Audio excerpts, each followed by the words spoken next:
Hello, YTPC. Ethan, Parsimonious Piper here. My neighbors are doing some construction, so we'll have to slog our way through.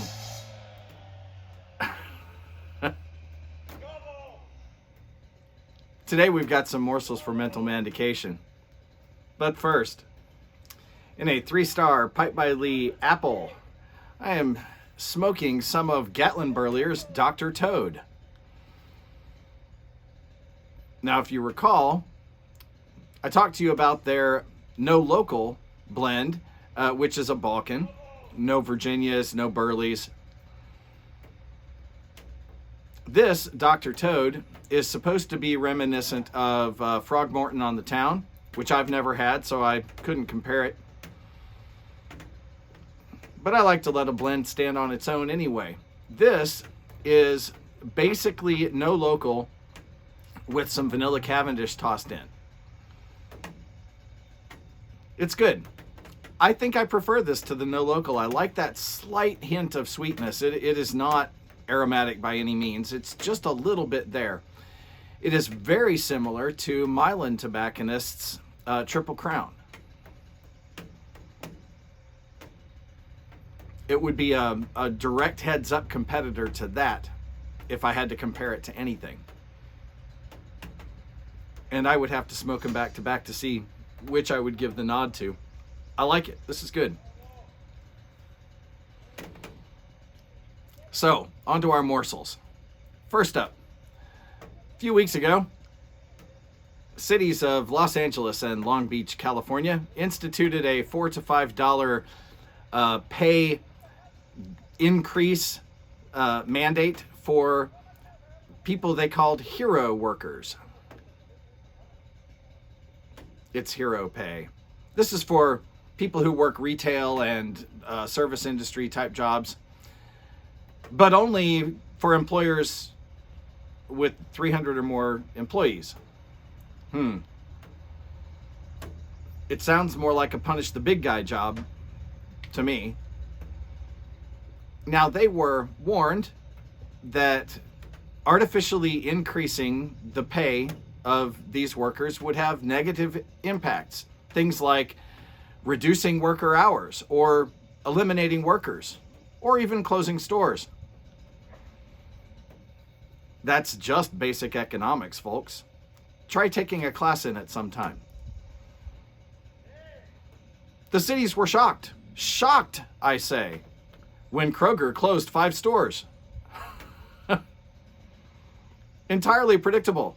These stores were not making that much money to begin with if they were profitable at all. And believe it or not, the purpose of a business is not to be a charity and provide jobs to local people. It's to make money. If the store is not making money, it's not going to stay open. That's just reality, folks. And big stores like Walmart, Costco, Sam's Club, Kroger, they may be profitable overall, but they're not going to keep losing stores open forever. They're just not. That's not their purpose. Shocked. Just shocked. It's shocking they would close those stores. Terrible. Terrible. Planned Parenthood. Planned Parenthood has finally acknowledged the racism of its founder, Margaret Sanger.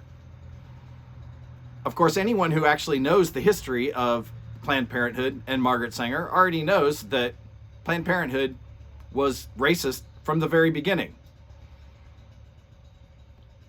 Sanger's idea was that they could reduce the population of undesirables, mostly people who have mental deficiencies, and she lumped blacks in there, by aborting them before they became human beings with rights. Now, that's awfully nice of them to acknowledge this, but let's use some of the left's own logic here. Pardon me while I relight.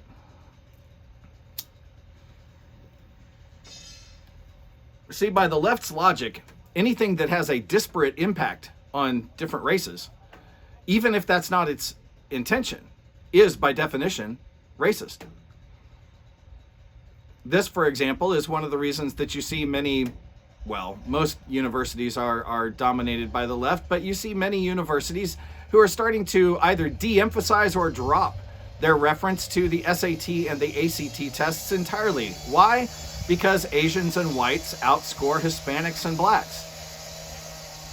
So, even though they can't demonstrate any particular questions or sections of these tests that are racist, the tests must be racist because they have a disparate impact, different outcomes.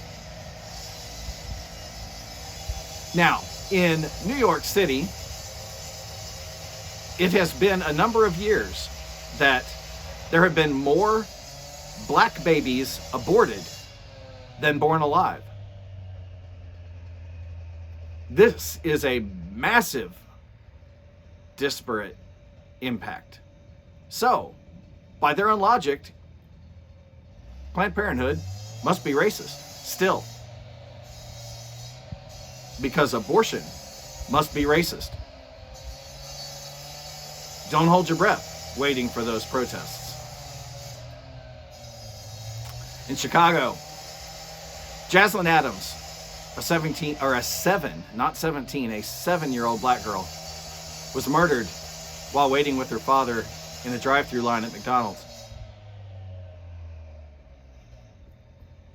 I have a challenge for you. Say her name.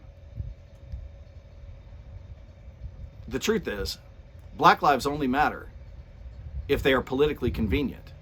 I'll give you a hint here. Her murderer was not white or a cop. In the same vein, Stop Asian Hate hashtag has been trending for some time.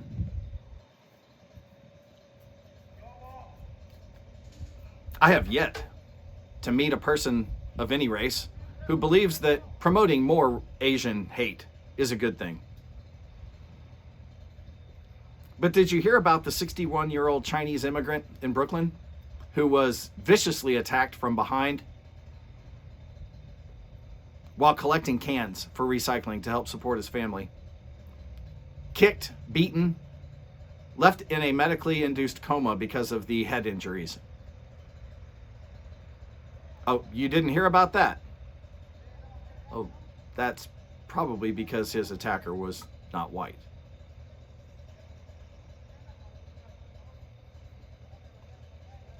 Two weeks ago, little over that now, BLM and Antifa demonstrators in Portland, the city that just keeps on giving, shut down some public roads. In fact, they pulled some motorists, white motorists of course, from their cars. One of them was beaten pretty severely. Where were the police? We're told we don't need guns for self-defense, that the police will protect us. Where have the police been in Portland for the last few years? Who have they been protecting? Just something to think about. Next item. Recent post in Psychology Today, not a very conservative website. Reported on some studies that were done aiming to determine if there were differences between the way liberals and conservatives, self-identified, treated people based on gender, sexual orientation, political ideology, race, that type of thing. Turns out, all of the studies indicated that conservatives treat people more equally, regardless of those differentiating factors. Here's a money quote. These studies may lead one to wonder whether the relationships between ideology and egalitarianism are more complicated than certain mainstream narratives suggest. If by complicated you mean that the truth contradicts the mainstream narrative, then, well, yes, it's complicated. Last but not least, again from California, the left coast just, like I continuously say, is the gift that keeps on giving.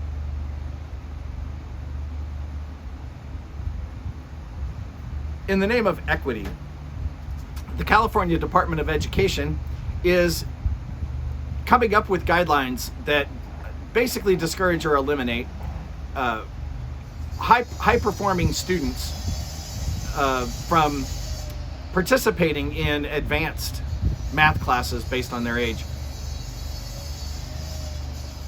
In their guidelines, I've got quotes from the first 2 chapters, and you can't make this stuff up, folks. From chapter 1, all students deserve powerful mathematics. We reject ideas of natural gifts and talents. The belief that I treat everyone the same is insufficient.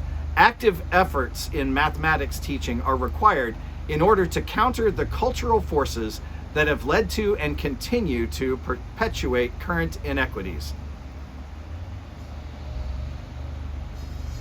So nobody has natural abilities in one subject or another, or is it just math?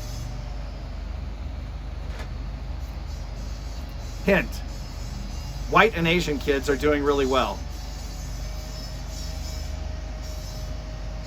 Rather than take the time to figure out why they're doing well and bring the rest of the students up to their level, we are going to remove the opportunities for those students to excel and dumb down the curriculum across the board to make it equitable. That's what diversity, equity, and inclusion really means. It very rarely, if ever, means raising everyone to the same level. It always means cutting them off at the knees so you bring them down to the least common denominator. It just happens all the time. Second quote coming in a moment.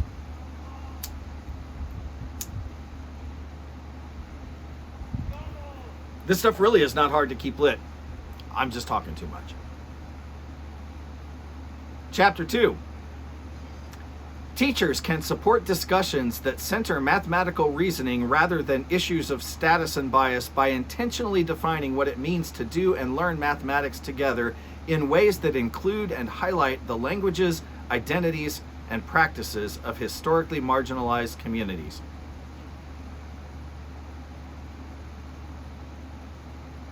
Folks, I did my undergraduate and graduate education in applied mathematics. I have no idea what that means. It's gobbledygook. With crap like this in our schools, the Chinese and the Indians are going to continue to kick our asses in math and science and computer science.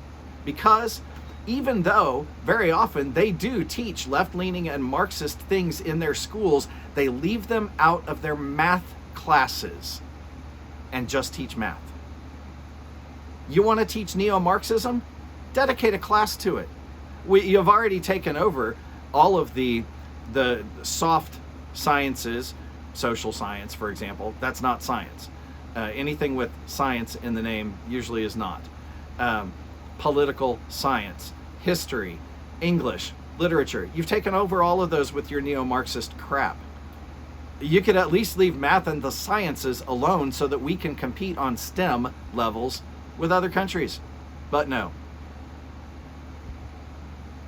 They will continue pounding us. What you're really going to do here, California, is you're going to dumb down your best students so much that they won't even qualify for your own colleges like Berkeley, or for other top schools like Rensselaer or MIT, you name it, Georgia Tech. Your students won't qualify because the other students will actually know math and science instead of just your leftist gobbledygook. With that, folks, it is a gorgeous day here. It can't decide whether it wants to be cloudy or sunny, but it's only in the low 70s. Humidity's not too high. I'm going to enjoy. Light something you like. You enjoy your afternoon.